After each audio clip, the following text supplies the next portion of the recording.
السلام علیکم ورحمۃ اللہ وبرکاتہ۔ میں ہوں آپ کا خادم مفتی سید احمد قاسمی۔ خوش آمدید میرے یوٹیوب چینل مفتی سید احمد قاسمی پر۔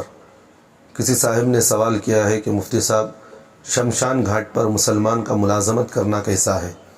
جیسا کہ آج کل ہندوؤں کے یہاں مردہ جلانے کے لیے مشین، شمشان گھاٹ پر بجلی کی مشین ہوتی ہے۔ ان مشینوں کو آن آف بٹن کے ذریعے سے چلانے اور بند کرنے کی ملازمت کسی مسلمان کو کرنا کیسا ہے؟ جواب دے کر شکریہ کا موقع عنایت فرمائے۔ جواباً عرض یہ ہے کہ شمشان گھاٹ پر مردوں کو جلانا یہ خالصاً ہندوؤں کا مذہبی عمل ہوتا ہے، اس لیے کسی مسلمان کا وہاں تعاون کرنا یا ان کی وہ جگہ پر مدد کرنا یا ان کے شعبوں میں ملازمت کرنا قطعاً جائز نہیں ہے۔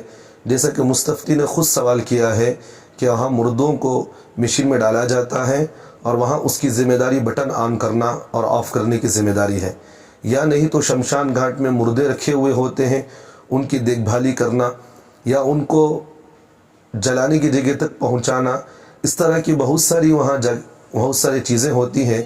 اس لیے کسی مسلمان کا وہاں ملازمت کرنا قطعاً جائز نہیں ہے۔ اگر مالی کمزوری یا کسی وجہ سے آپ وہاں کام کر رہے ہیں تو حلال طریقے سے کسی ذریعے سے روزی اختیار کریں۔ اس طرح کے حرام طریقوں سے روزی اختیار کرنے کی قطعاً اجازت نہیں ہے۔ السلام علیکم ورحمۃ اللہ وبرکاتہ۔